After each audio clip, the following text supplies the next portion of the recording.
right, hey guys, so I just came up on this awesome group from Ohio, some young kids that are out with their folks and they're having a great time.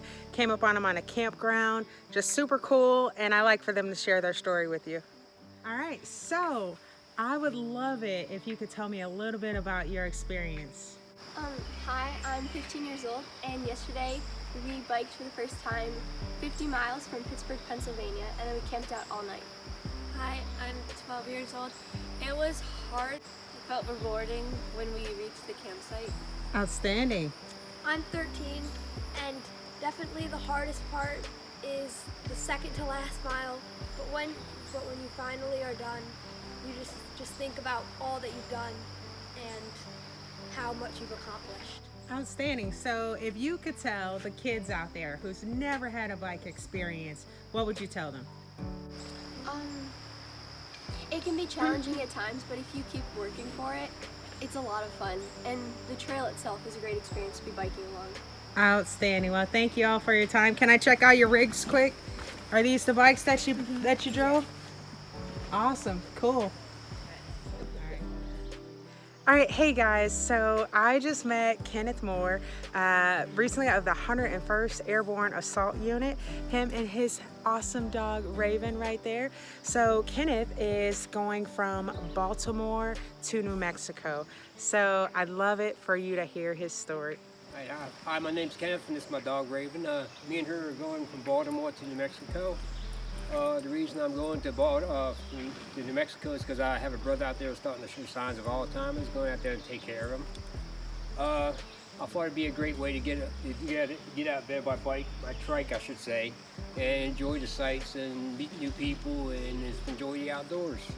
Awesome. So would you say no matter how old you are, no matter where you come from or where your life path has led you, it's never too late to get on a bike? Oh no, I'm 59.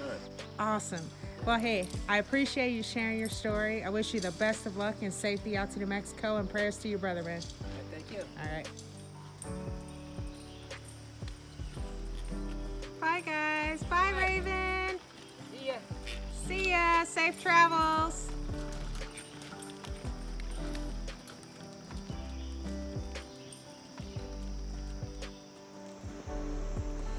Good morning, guys. Day 2 on the Gap Trail. I am super refreshed, recharged, slept like a baby last night. Couldn't have asked for better weather. Woke up this morning, made some coffee, and started having conversations with all of the different folks on the campground. It was really cool. We had a group from the Appalachian Trail. They kind of detoured off.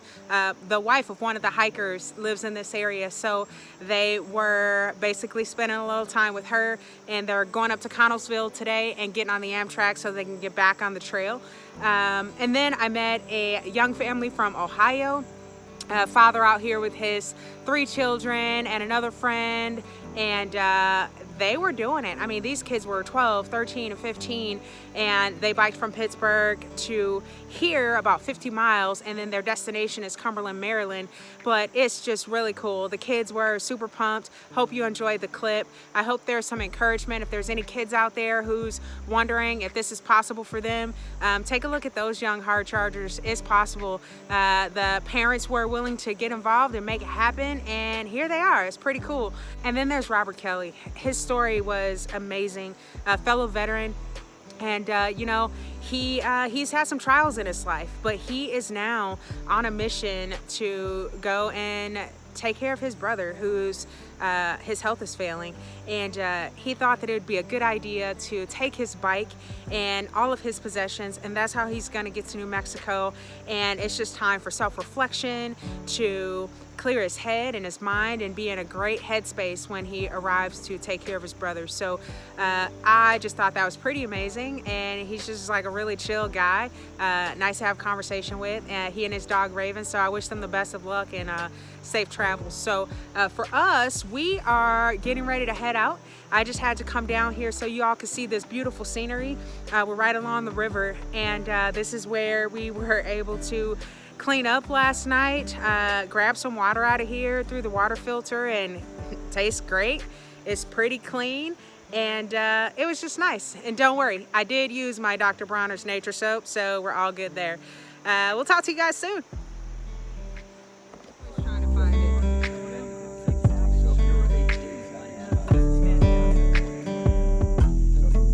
Willow. Hi, Willow.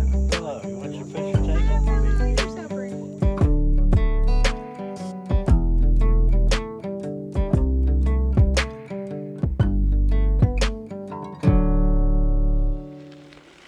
All right, guys, so I just came out of Connellsville and went down a nice hill to get into the town, and at the bottom of the hill there are some cute shops. There's a nice restaurant right there on the corner on the left where you can get breakfast and things like that, like a little diner. But you can almost miss it right before you get to the stoplight.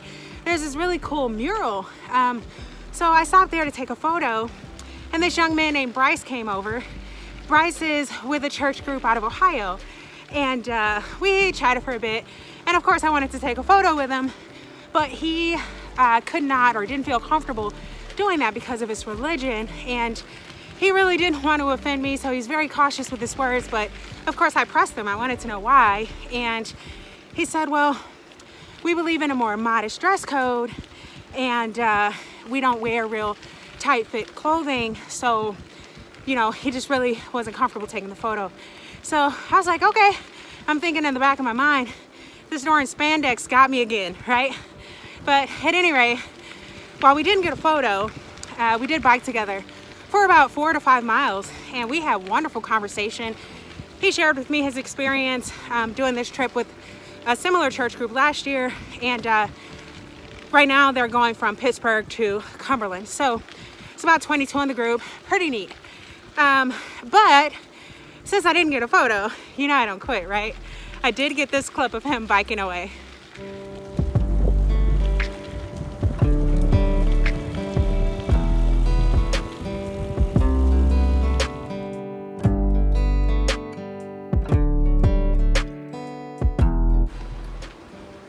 All right, guys, so trail conditions right now.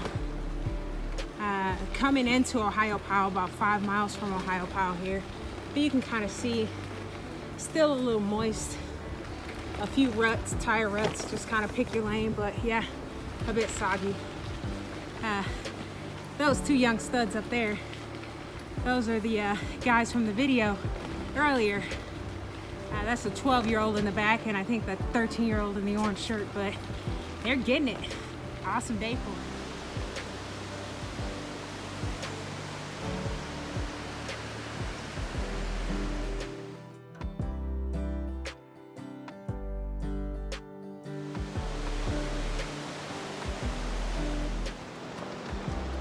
All right, guys, so I'm on this really cool bridge heading into Ohio Powell.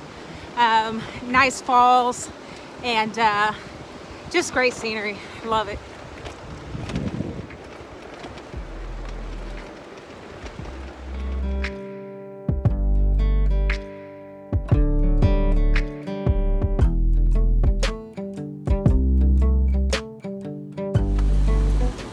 So that's the famous Ohio Powell sign there.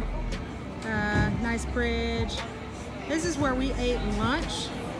The Falls Market, really good. I actually had one of the gyros, pretty cool. Soft serve ice cream right there. And just up this hill to the right on Parkview is where you're gonna find the bike shop. So right here, that's the bike shop, right next to the restaurant there. And then something cool, a nice surprise, is there's a hostel right back there. We were just pumping up our tires and we saw that there's a hostel there, but I'm gonna stop here. Kind of orientation, that is where we came off the trail. And once you come off the trail, you'll see that ice cream store right there, kind of red and white. All right, we got that. And then Ohio Powell Methodist Church. You got a hostel back behind this bike rental sign, Falls Market, and boom, there's the bridge. So that's the Ohio Powell 360, guys.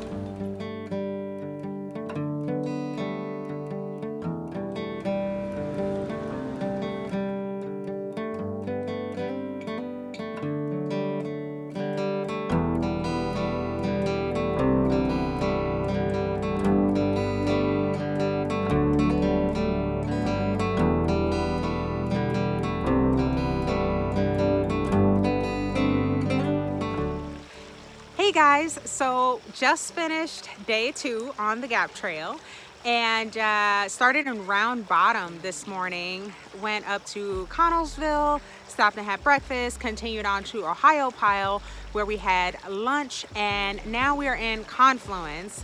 And this is the Yegahini River behind me. Hopefully I didn't butcher that, sorry about that.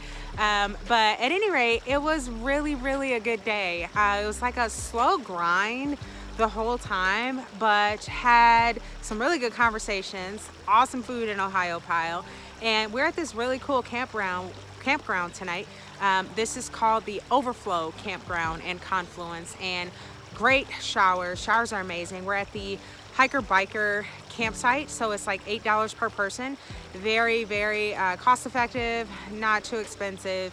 And like I said, the shower room is really nice, and they have water, and we're really close to town, so you can go out there. It's not a whole lot, but there's a little gas station, a mini mart where you can grab snacks for the night, you can grab cold beverages, and you can come back here and swim in this awesome river. So like, this is really cool. It's the best swimming pool you're ever gonna find. But I'm really having a good time. We ended up camping at the same spot as the Ohio family, the kids from yesterday and their dads. It's really awesome. But they are really kicking butt and doing an awesome job. So I'm excited that we're kind of leapfrogging on our days out here and being able to see each other and watch them along their journey as well. So it's really cool. Tomorrow we are going to, let me get this right, we're gonna hit Cumberland tomorrow night, and we are looking forward to approaching the Great Divide, the Mason-Dixon line, Big Savage Tunnel. There's like so much ahead of us. Tomorrow's a huge day, and tomorrow's the day that we wrap up the Gap Trail. And next up after that is going to be C&O. Here the terrain's a little bit different, but I'll check back and let you know. This is it for now. Signing off, TGun Adventures. Like to say, believe, inspire, and achieve. All right, guys, and don't forget, I just launched all of those different social sites. So we got TaraGundrum.com, we got TGun's Adventure on Facebook, we have Tara.Gundrum on Instagram, and I love it if you would like, follow, subscribe, and follow me along on this journey. Talk to you soon. Peace. That's like 500 pounds, man. Good girl, good girl. Good girl, Raven. Up the hill, up the hill. Almost there, baby girl, aren't we?